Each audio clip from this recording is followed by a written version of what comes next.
Kennel cough is a highly contagious disease that can be spread easily whenever dogs meet, not just in kennels, but also at training classes, dog shows, and out on busy walks.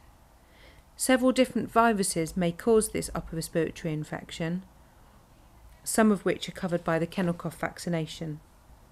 This involves squirting a small volume of liquid up the dog's nostril and lasts for a year.